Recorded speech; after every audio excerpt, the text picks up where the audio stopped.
Hello, dear student. I am Sapna Mitlani from Awesome Pathak School. As I told, Awesome Pathak School like real meaning में awesome है because यहाँ का education ही कैसा है awesome. Yes. See, जो student यहाँ पे नहीं पढ़ रहे हैं यानी कि जो students Awesome Pathak School में नहीं है उनके लिए मैं बोलना चाहूँगी कि 11th and 12th both of the years दोनों ही साल पूरा भविष्य डिसाइड करेगा आपका। तो मैं ये बोलना चाहूँगी कि बिना डेमो लेक्चर के कहीं भी ऐसे ही एडमिशन ना लें। जून मंथ में जब स्कूल स्टार्ट होगी, एडमिशन का टाइम आएगा, तब आप लोग जाइए, सभी स्कूल को अटेंड कीजिए, देखिए वहाँ का एजुकेशन कैसा है। और जून मंथ में हमारी स्कूल भी स्टार्ट होगी और मैं आपको ये ऑसम पाठक स्कूल में इनवाइट करती हूँ। आप डेमो लेक्चर के लिए आइए, ज़रूर आइए और हमारा एजुकेशन देखिए, फिर बाद में डिसाइड करिए कि कहाँ पे एडमिशन लेना चाहिए, है ना। तब तक हम ऐसे ही मिलते रहेंगे। स्टे होम से बराबर, स्टे सेफ। चलो आज हम हमारा टॉपिक स्टार्ट करते हैं। ह्यूमन ब्लड ग्रुप, मानव रुधिर जुट, मनुष्य क्या रुधिर जुट। वैसे तो काफ़ी ब्लड ग्रुप सिस्टम है, बट जो फेमस है वो ABO grouping and Rh grouping. आप देख रहे हैं ABO blood group system that is given by Carl Landsteiner in 1901. RH grouping that is given by Carl Landsteiner and A.S. Weiner in 1940. हमें ये लेक्चर में एबियो ब्लड ग्रुप सिस्टम की बात करनी है। एबियो ब्लड ग्रुप सिस्टम, अगर हम एबियो ब्लड ग्रुप सिस्टम की बात कर रहे हैं तो पहले हमें ये देखना पड़ेगा कि ब्लड का कंपोजिशन क्या है, ब्लड का बंधारण क्या है, ब्लड में क्या होता है ना। तो देखो मैंने यहाँ पे हम बात कर रहे हैं एबियो ब्लड ग्रुप सिस्टम की, and now we are going to discuss about the human blood, है ना। इसमें ब्लड का कंपोजिशन क्या है ये वो हमें देखना पड़ेगा। तो यहाँ पे ह्यूमन ब्लड, मैंने देखो ये टेस्ट ट्यूब में क्या ब्लड है ऐसे ही दिखाया है।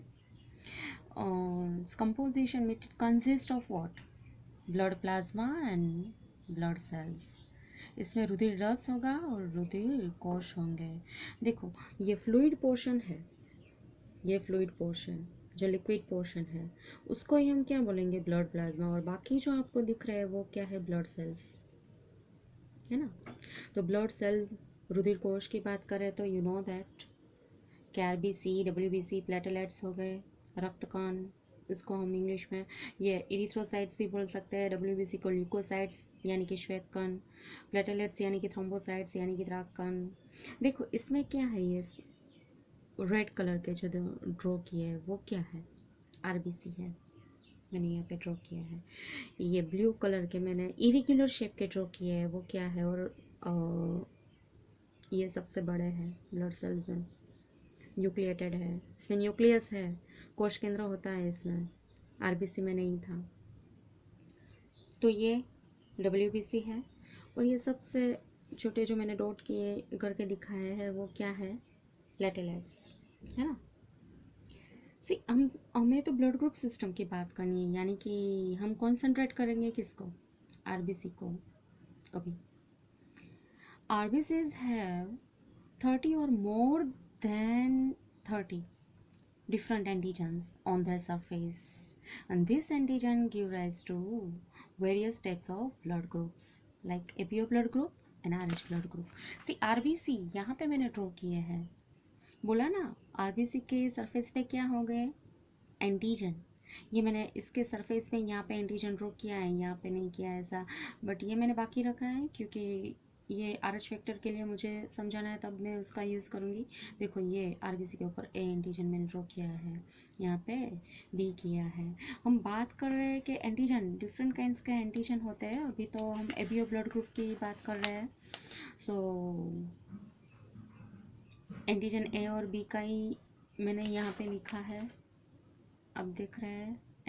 ये RBC के ऊपर एंटीजन A है, ये RBC के ऊपर एंटीजन B है, यहाँ पे दोनों एंटीजन है A and B both. What is antigen? Antigen क्या होता है ना? एंटीजन बराबर ना, antigens are specific protein with respect to blood group, means ABO blood group, there are two antigens, as I told that antigen A and antigen B present on RBC। अभी मैंने दिखाया।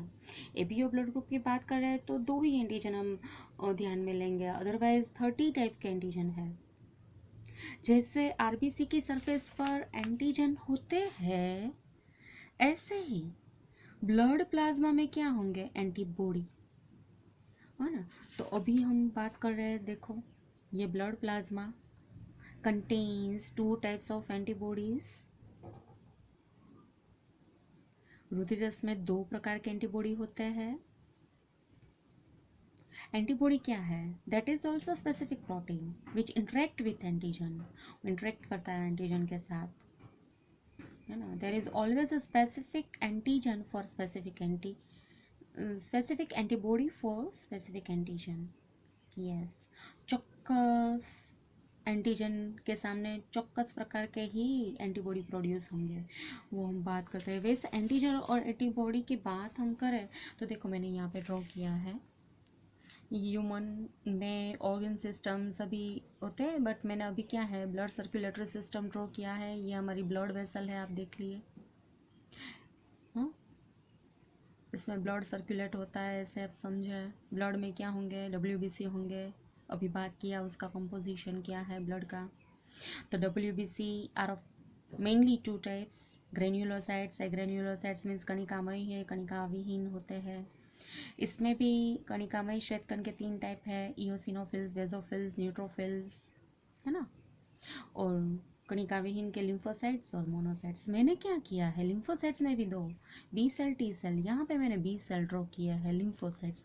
हमें WBC में कौन से cell चाहिए अभी? Lymphocytes.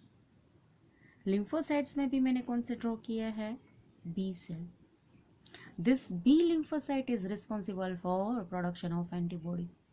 यही एंटीबॉडी बनाएगा और वो ब्लड प्लाज्मा में रहेगा। देखो बैक्टीरिया, वायरस इत्यादि जो हमारे बॉडी में प्रवेश करते हैं वही एंटीजन है ना? Antigen means a specific protein which enter in our body and stimulate the production of antibody. जब ये एंटीजन एक चौक्कस प्रकार के प्रोटीन है जो हमारे बॉडी में प्रवेश करेंगे और एंटीबॉडी का सर्जन को प्रेरेंगे, है ना? तो एंटीबॉडी क्या है? एंटीबॉडी भी स्पेसिफिक प्रोटीन ही है, ग्लाइकोप्रोटीन है। जब एंटीजन आएगा तो एंटीबॉडी का प्रोडक्शन होगा रिस्पॉन्स के लिए। अब क्या होगा? तो कि भाई ये एंटीबॉडी जाके किल करने की ट्राई करेगा, किसको? एंटीजन को। देखो मैं आपको दिखाती हूँ कि भाई क्या होगा। देखो ये एंटीजन बाइंडिंग साइट है, जो मैं ये से ड्रॉ कर रही हूँ ना, ये एंटीजन बाइंडिंग साइट है। और ये इनके साथ यहाँ पे जुड़ गया, या क्या हुआ? Antigen antibody complex means interaction. Antibody antigen के साथ क्या करता है? इंटरेक्शन, है ना? एंटीजन एंटीबॉडी इंटरेक्शन अभी मैंने दिखाया है। मीन्स ये कॉम्प्लेक्स जो मैंने ड्रॉ किया है क्या करेगा? ये एंटीबॉडी है वो एंटीजन को क्या कर देगा? किल। तो ये हमें प्रोटेक्ट करता है, ये हमें हमारे लिए हार्मफुल था, बैक्टीरिया, वायरस एक्सेट्रा, बट ये हमें प्रोटेक्ट करता है उसके सामने, है ना? तो एक्चुअली एंटीजन क्या है, एंटीबॉडी क्या है आपको पता चला। बट अभी हम ब्लड ग्रुप की बात कर रहे हैं, वो हार्मफुल नहीं है। बट हाँ, ये बोलूँगी कि भाई इफ आरबीसी के ऊपर एंटीजन ए है तो ये एंटीजन ही डिसाइड करेगा हमारा ब्लड ग्रुप। इफ एंटीजन ए है तो ब्लड ग्रुप ए होगा, बट एंटीबॉडी ए कभी नहीं होगा, क्योंकि एंटीबॉडी ए होगा तो वो एंटीजन के साथ रिएक्शन करेगा और क्या होगा, ब्लड क्लॉटिंग हो जाएगा। मीन्स आरबीसी जो है उसके ऊपर एंटीजन है, अगर एंटीजन एंटीबॉडी भी क्या हुए, ए हुए, तो एंटीबॉडी ए इंटरेक्ट करेगा एंटीजन ए से और एंटीजन ए को किल करेगा, यानी कि ये रेड ब्लड सेल को किल कर देगा। तो ऑलवेज ये ध्यान में रखना है, इफ आरबीसी के ऊपर ए एंटीजन है, जो पर्सन के ब्लड में आरबीसी की सरफेस ऊपर एंटीजन है, ए है, तो उसका ब्लड ग्रुप ए होगा, बट उसके ब्लड प्लाज्मा में एंटीबॉडी ए कभी नहीं होंगे, उसके ऑपोजिट होगा, एंटीबॉडी बी होगा। बट ए एंटीजन होगा वो कौन डिसाइड करेगा, ये एंटीजन का प्रोडक्शन किसके ऊपर डिपेंडेंट है, तो उसके लिए जीन्स रिस्पॉन्सिबल है। देखो हमारे बॉडी में सभी कैरेक्टर्स जो एक्सप्रेस होते हैं वो जीन की वजह से होते हैं। Genes are responsible for expression of all the traits और कैरेक्टर्स।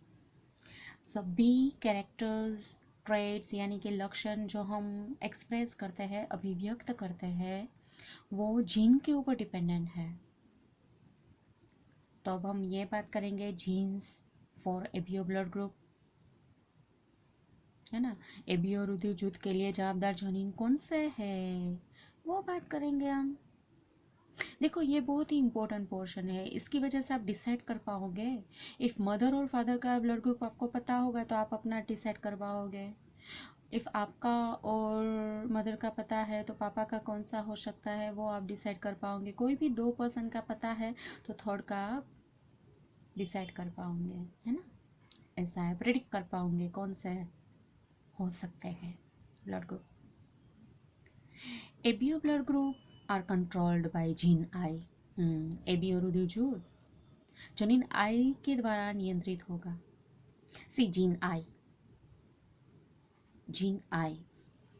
उसके 3 कारक है। इट हैज 3 एलेल्स, आप देख सकते हैं, आई A, I B, I zero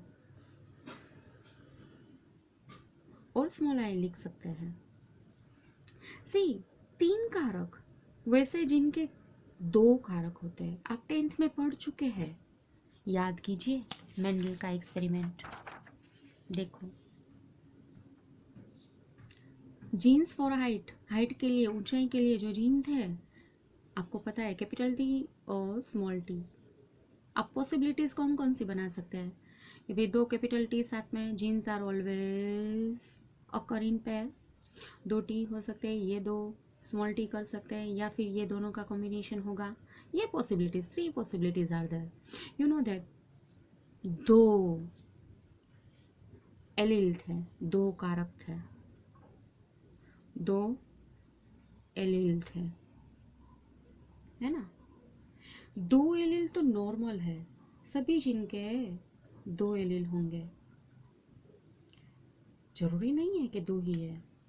देखा अभी हमने केबीओ ब्लड ग्रुप की बात कर रहे हैं, यहाँ पे जीन आई,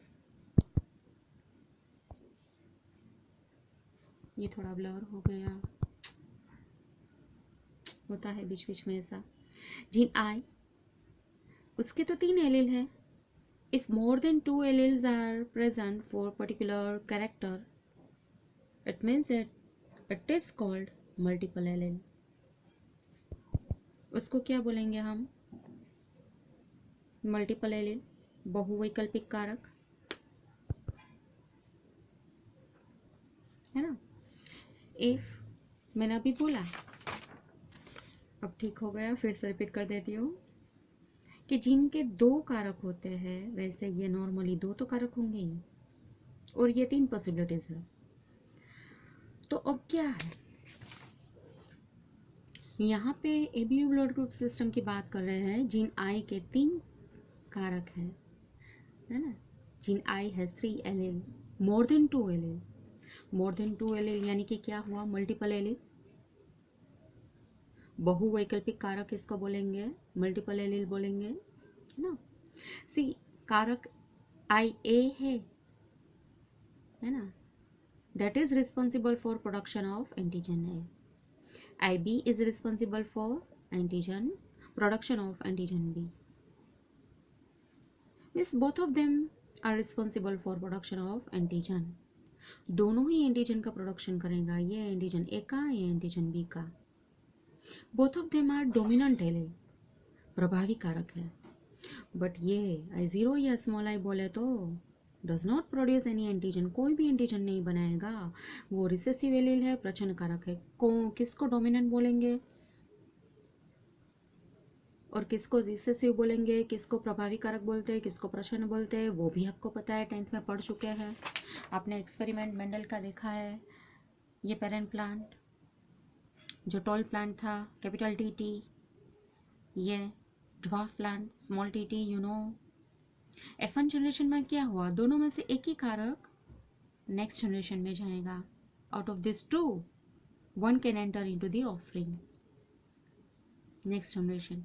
यहाँ पे out of two one can enter into the next generation, you know that.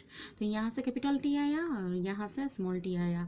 But देखो तो ये तो टॉल प्लांट के लिए रिस्पॉन्सिबल थे, ये स्मॉल प्लांट में शॉर्ट ड्वार्फ प्लांट के लिए। बट यहाँ पे देखो ये जीनोटाइप, एक तो कैपिटल टी है, एक स्मॉल टी है, तो अब ये शॉर्ट होगा या टॉल। आपको पता है कि क्या था, टॉल ही प्लांट थे, इट मीन्स क्या था, capital T is dominant over the small T, यानी कि कैपिटल टी था वो कैसा था, प्रभावी कारक था। और जो एक कैपिटल टी एक्सप्रेस हुआ, टॉल हाइट दिख रही है, स्मॉल टी एक्सप्रेस नहीं हो सका, किसकी प्रेजेंस में, कैपिटल टी की प्रेजेंस में। तो वो क्या हुआ है, प्रच्छन्न कारक, recessive factor. But you know that F2 generation में क्या था, 3 टॉल थे, एक शॉर्ट था, मीन्स ड्वार्फ था। कंपोजिशन देखें हम, इसका जीनोटाइप देखें तो, जनीन प्रकार देखें तो, एक हमें कैपिटल टी वाले मिले थे, दो हमें कैपिटल टी स्मॉल टी वाले, ये तो टॉल ही होगा। But this one is dominant over this one is dominant over this, means ये कैपिटल टी स्मॉल टी के ऊपर प्रभावी है, तो कैपिटल टी ही एक्सप्रेस होगा, स्मॉल टी नहीं हो पाएगा कैपिटल टी की प्रेजेंट में। बट देखो दोनों स्मॉल टी थे, तो प्लांट क्या हुआ, dwarf, you know that it can express in absence of capital T, you know. ये प्रच्छन्न कारक है। ऐसा ही कंसेप्ट यहाँ पे प्रभावी और प्रच्छन्न का, है ना, ऐसा ही है। बट देखो यहाँ पे capital I is dominant over the small I, capital I B that is dependent, dominant over the small I। ये इसके ऊपर प्रभावी है और ये इसके ऊपर प्रभावी है। जब ये होगा तो ये एक्सप्रेस नहीं होगा, ये होगा तो ये एक्सप्रेस नहीं होगा, दोनों प्रभावी है। बट ये जब ये दोनों होगा तो कोडोमिनेंट होगा, सह प्रभावी। Codominance means what, means both the alleles of the gene are equally dominant। If they are present together, both express themselves equally। दोनों ही एक्सप्रेस होंगे, दिखाती हूँ भी मैं, सहप्रभावी बोलेंगे, कोई किसी के ऊपर डोमिनेंट नहीं होगा, दोनों ही एक्सप्रेस होंगे इंडिपेंडेंटली, दोनों ही एक साथ अभिव्यक्त होंगे। मैं एग्जाम्पल दिखाती हूँ। See we are diploid organism, you know that. Diploid organism, हम द्विकीय प्राणी है, द्विकीय सजीव है। ह्यूमन की बात करें तो द्विकीय होता है, यानी कि क्रोमोसोम पेयर में ही होंगे, chromosomes occur in a pair, पता है ना, 23 pairs of chromosomes are present in our body, means blood cells और ईच ऑफ द सेल, है ना, यू नो दैट। तो हमेशा पेयर में ही होंगे क्रोमोसोम। एंड जीन्स तो क्रोमोसोम के ऊपर होते हैं, तो genes are also occur in a pair, one gene on, है ना, out of pair one gene is present on one chromosome and second one is present on, बराबर ना, अदर क्रोमोसोम। देखो जैसा कॉम्बिनेशन अभी हमने बनाया था कैपिटल टी और स्मॉल टी, तो दोनों सेम हो सकते हैं, ये दोनों सेम हो सकते हैं और ये दोनों का, तो ऐसे ही हम क्या कर सकते हैं, ऐसे ही हम, हाँ, like this I A I B and small I है, ऐसा पॉसिबिलिटीज़ हो सकती है, ऐसी पॉसिबिलिटीज़ हो सकती है और ऐसी पॉसिबिलिटीज़ हो सकती है, ये इनके साथ भी जा सकता है आई ए स्मॉल आई, ये इनके साथ जा सकता है आई बी स्मॉल आई, ये दोनों साथ में हो सकते हैं आई ए आई बी। पेयर कितनी बनेगी जीन्स की, 1 2 3 4 5 6, यहाँ पे कितनी, 2 एलील थे तो 1 2 3 पॉसिबिलिटीज़ थी, यहाँ पे 6 पॉसिबिलिटीज़ है ना, तो वही मैं दिखा रही हूँ। पेयर की बात करें, chromosomes are present means occur in pair, तो जीन्स ही पेयर में होंगे। देखो एक के ऊपर आई ए है और सोचो कि भाई दूसरे के ऊपर स्मॉल आई है, तो this one is dominant over the small I and antigen A का ही प्रोडक्शन होगा because I A is responsible for production of antigen ए, इसके प्रेजेंस में ये कभी एक्सप्रेस नहीं होगा, और एंटीजन ए होगा तो ब्लड ग्रुप ए होगा। सेम वे इफ ऐसा होगा तो आई ए एंड आई बी ऐसे जीन होगा तो एंटीजन ए भी बनेगा, एंटीजन बी भी बनेगा, है ना, बी वाला भी बनेगा, ए वाला ए बनेगा, दोनों, यानी कि ब्लड ग्रुप कौन सा होगा, ए बी।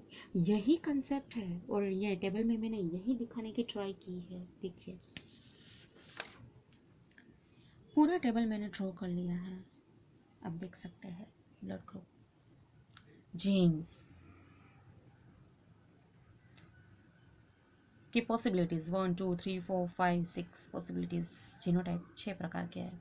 फिनोटाइप अगर मैं देखूँ तो 4 प्रकार के ब्लड ग्रुप सिस्टम, अभी एबीओ ब्लड ग्रुप। तो यहाँ पे मैंने एंटीजन ऑन आरबीसीज के ऊपर जो एंटीजन है वो दिखाया है, यहाँ पे एंटीजन डिसाइड करेगा ब्लड ग्रुप, और ब्लड प्लाज्मा में कौन से एंटीबॉडी होंगे वो टेबल मैंने ड्रॉ किया है। इफ़ ये एंटीजन होंगे, सॉरी जनीन होंगे, आई ए और आई ए स्मॉल आई, जो I A means both of them are responsible for production of antigen A, तो ब्लड ग्रुप ए होगा, और रुधिर रस यानी कि ब्लड प्लाज्मा में एंटीबॉडी कौन से होंगे, उसके opposite anti B, anti A कभी नहीं होगा, अगर एंटी ए होगा तो वो एंटीजन ए के साथ इंटरेक्शन करेगा, अभी बताया था ऐसे ही। इफ जीनोटाइप ये है, जनीन प्रकार ये है, आई बी और आई बी स्मॉल आई, तो you know that same way this one is dominant over this, it means antigen B ही बनेगा।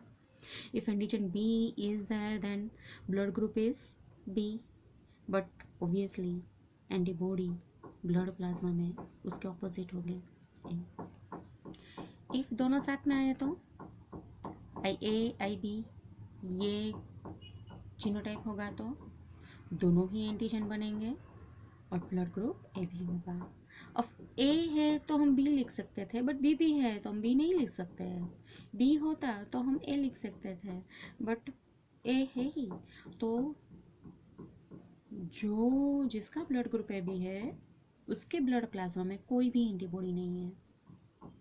सेम वे इफ जीनोटाइप ये है तो यहाँ पे कोई एंटीजन नहीं है, देखो यहाँ पे ए बी में कोई एंटी बॉडी नहीं है ब्लड, और यहाँ पे एक भी एंटीजन नहीं है, तो ब्लड ग्रुप क्या हुआ, ओ, बट उसके पास दोनों ही एंटीबॉडी है।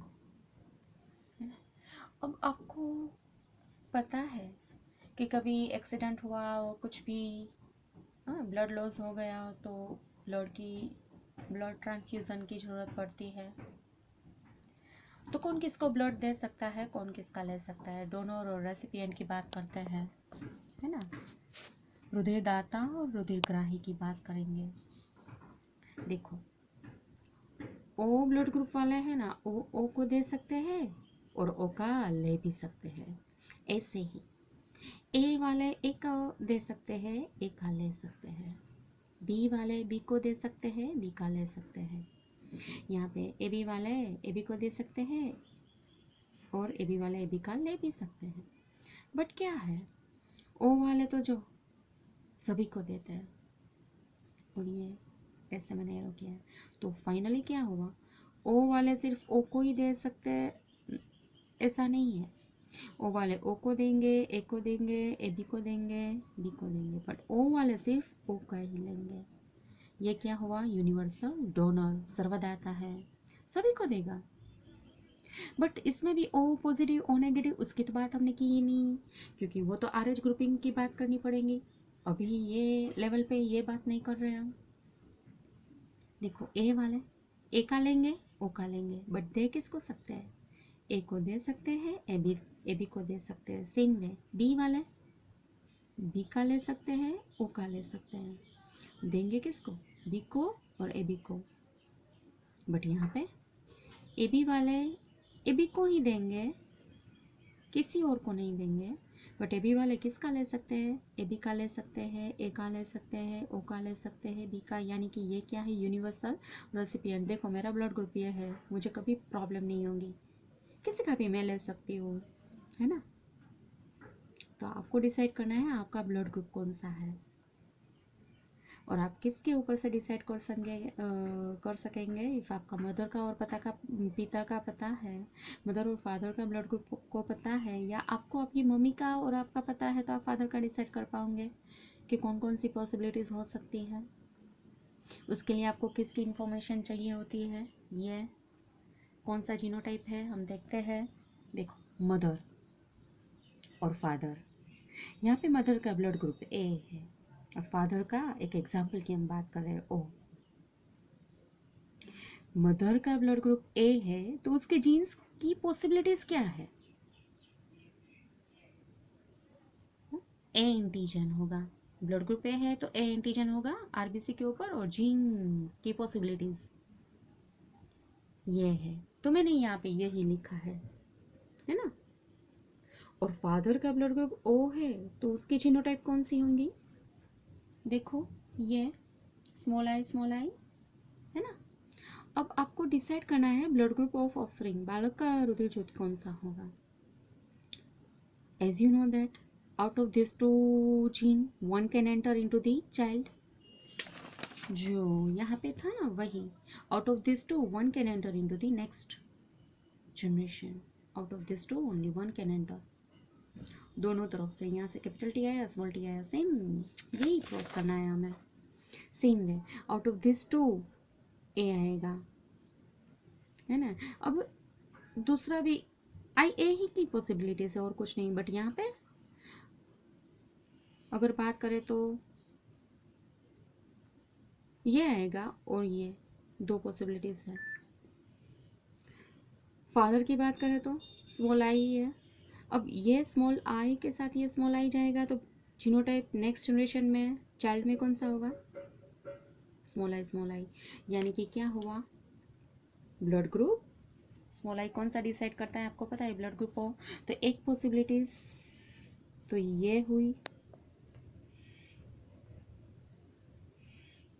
है ना। और ये आप देखते हैं यहाँ से फादर की ओर से तो स्मॉल आई आएगा, ये means you know that this one is dominant over this, तो ब्लड ग्रुप क्या, ये दूसरी पॉसिबिलिटीज, हम पॉसिबिलिटीज जान सकते हैं कि चाइल्ड का या तो ए होगा या तो फिर ओ होगा। मैं आपको एक एक्सरसाइज देती हूँ, चलो। इफ फादर का, मेरा ये लिखना और page, blood group A B है, मदर का ब्लड ग्रुप, चलो मैं बी लिख देती हूँ, तो चाइल्ड में पॉसिबिलिटीज़ कौन सी है आपको ढूंढना है, और आपको आपके घर में सभी के कॉम्बिनेशन की ट्राई कीजिए, मज़ा आएगा। एक अच्छा टॉपिक है, बहुत ही इंटरेस्टिंग टॉपिक था ना, है ना। नेक्स्ट मैं आर एच फैक्टर की बात करूँगी। अभी बस इतना ही। अपना ध्यान रखिए, खुद का, सभी परिवार वाले का भी ध्यान रखिए, है ना। चलो बाय, टेक केयर।